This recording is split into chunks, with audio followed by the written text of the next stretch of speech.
राष्ट्रीय महिला आयोग नई दिल्ली की अध्यक्ष विजया राहाटकर की अध्यक्षता में सर्किट हाउस के नवीन सभागार में महिला जनसुनवाई कार्यक्रम राष्ट्रीय महिला आयोग आपके द्वार आयोजित किया गया। जनसुनवाई में महिलाओं से संबंधित कुल 61 प्रकरणों पर सुनवाई की गई। कार्यक्रम में उत्तर प्रदेश राज्य महिला आयोग की अध्यक्ष डॉक्टर बबीता सिंह चौहान, संयुक्त पुलिस आयुक्त संकल्प शर्मा, अपर जिलाधिकारी विवेक चतुर्वेदी सहित सभी संबंधित अधिकारीगण उपस्थित रहे। जनसुनवाई के उपरांत मीडिया प्रतिनिधियों से वार्ता करते हुए राष्ट्रीय महिला आयोग की अध्यक्ष विजया राहाटकर ने बताया कि सुनवाई के लिए कुल 61 मामले प्राप्त हुए हैं। इनमें 40 प्रकरण पूर्व से राष्ट्रीय महिला आयोग में पंजीकृत थे, जिनकी प्रत्यक्ष सुनवाई की गई। इसके अतिरिक्त आयोग के कानपुर आगमन की जानकारी मिलने पर 21 नई वॉक इन शिकायतें भी प्राप्त हुई। उन्होंने बताया कि जनसुनवाई में सर्वाधिक मामले पारिवारिक विवादों से संबंधित रहे, जिनमें पति पत्नी के बीच विवाद तथा परिवार के स्तर पर महिलाओं के उत्पीड़न के प्रकरण शामिल हैं। उन्होंने कहा कि कई महिलाएं परिवार और समाज के दबाव में लंबे समय तक उत्पीड़न सहती रहती हैं तथा यह सोचकर चुप रहती हैं कि स्थिति में सुधार हो जाएगा। ऐसे मामलों में महिलाओं को समयबद्ध राहत और न्याय दिलाना आवश्यक है।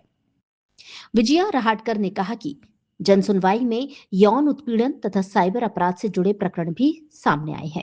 आयोग ने कई मामलों में पुलिस अधिकारियों को आवश्यक निर्देश दिए हैं। एक गंभीर प्रकरण में परिवार द्वारा आपसी समझौते का प्रयास किया गया था, लेकिन आयोग ने इसे स्वीकार नहीं किया। उन्होंने स्पष्ट कहा कि महिलाओं की सुरक्षा, गरिमा और सम्मान सर्वोपरि है तथा बलात्कार एवं अन्य गंभीर अपराधों में समझौते की कोई गुंजाइश नहीं है।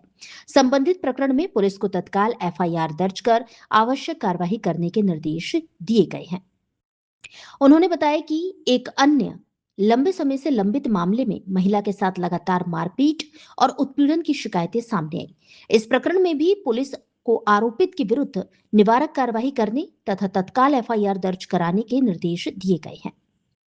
दहेज उत्पीड़न और दहेज के कारण महिलाओं की हत्या की घटनाओं पर चिंता व्यक्त करते हुए राष्ट्रीय महिला आयोग के अध्यक्ष ने कहा कि यह अत्यंत दुर्भाग्यपूर्ण है। देश में दहेज प्रतिषेध के लिए प्रभावी कानून होने के बावजूद विभिन्न रूपों में दहेज की मांग की जाती है, जिसके कारण महिलाओं को उत्पीड़न का सामना करना पड़ता है और कई बार उनकी जान तक चली जाती है। उन्होंने कहा कि हाल में सामने आए दहेज उत्पीड़न के कुछ गंभीर मामलों में राष्ट्रीय महिला आयोग ने स्वतः संज्ञान लिया है। संबंधित राज्यों की पुलिस को आरोपितों की शीघ्र गिरफ्तारी, निष्पक्ष जांच, कठोर कार्रवाई तथा मामलों को फास्ट ट्रैक कोर्ट में चलाने के निर्देश दिए गए हैं। आयोग भोपाल और गाजियाबाद सहित अन्य मामलों की भी निगरानी कर रहा है।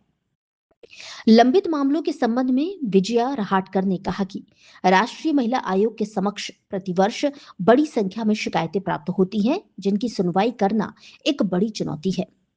शिकायतों के निस्तारण में पुलिस रिपोर्ट, अभिलेखों तथा विभिन्न विभागों से समन्वय के कारण समय लग सकता है।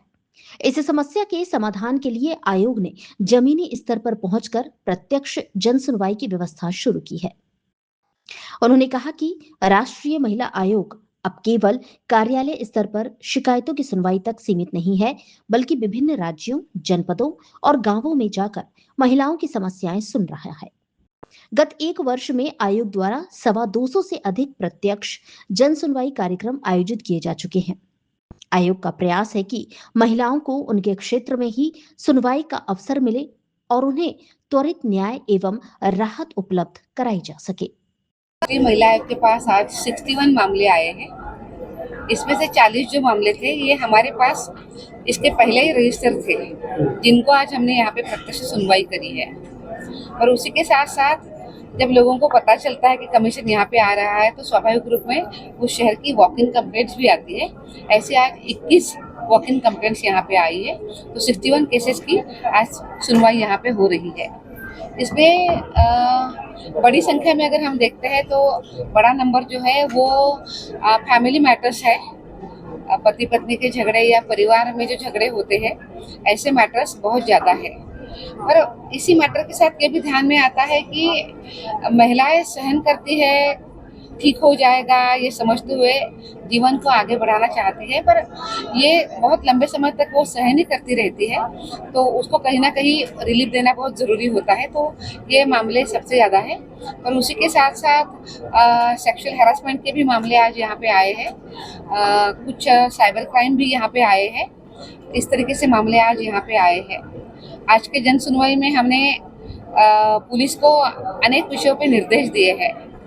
एक हमारे पास जो मामला आया था वो रेप का मामला था, और परिवार में ये मामला था, और कितनी बार परिवार भी ये प्रयास करता है कि आपस में सुलह हो जाए, पर जब सीरियस मैटर होते हैं और जो महिलाओं के सम्मान के साथ ठेस पहुंचाने वाले मैटर होते हैं, तो ऐसे मैटर में समझौता होना कभी भी कमीशन या कानून एक्सेप्ट नहीं करता है। आज इस विषय में हमने पुलिस को इस विषय में तुरंत एफआईआर करने का आज हमने निर्देश दिया है, और मुझे विश्वास है कि कुछ घंटों में वो एफआईआर तुरंत हो जाएगा। तो ऐसे मामलों में हम कभी नहीं बख्शते हैं, पर इस विषय में परिवार ने आपसी सुलह किया था जो हमने एक्सेप्ट नहीं किया है। लड़की की सिक्योरिटी, उसकी डिग्निटी सबसे ऊपर है, इसलिए आज पुलिस को निर्देश दिया है, और अभी कुछ समय में वो एफआईआर हो जाएगा।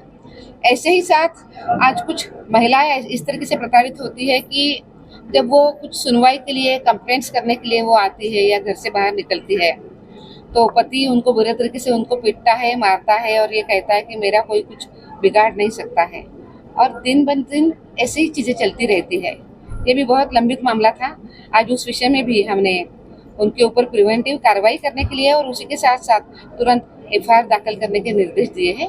इस तरीके से अनेक केसेस आई है, उनको सॉल्व करने का प्रयास कर रहे हैं। हो रहे हैं देश में जहाँ उत्पीड़न को लेकर, दहेज प्रथा को, दहेज को लेकर जो और महिलाएं हैं उनकी हत्या कर दी जा रही है। कैसे देखते हैं, कैसा माहौल देखने को मिल रहा है? दहेज के साथ उत्पीड़न, ऐसे कुछ प्रकार अभी हमारे सभी के सामने आए हैं, और ये बहुत अनफॉर्चुनेट है। हमारे देश में बहुत अच्छा कानून है जो दहेज को प्रतिबंध करता है, और उसी के बावजूद भी अलग अलग तरीके से दहेज की डिमांड की जाती है, और लड़कियों की जान चली जाती है। ऐसे कुछ प्रकरण सामने आए हैं। इन सब विषयों में कमीशन बहुत सीरियस है। इन सभी 2-3 जो प्रकरण अभी जो हुए हैं, इन प्रकरणों में हमने सुमोटो कॉग्निजेंस लिया है, और वहाँ की पुलिस को हमने निर्देश दिए हैं कि तुरंत वो आरोपी पकड़े, उनके ऊपर कार्रवाई करें, फास्ट ट्रैक कोर्ट में ये सभी केसेस चले, और एक पूरी ठीक तरीके से वो जांच भी करे। अगर खबर आपको अच्छी लगे तो चैनल को सब्सक्राइब, लाइक, शेयर करना ना भूलें।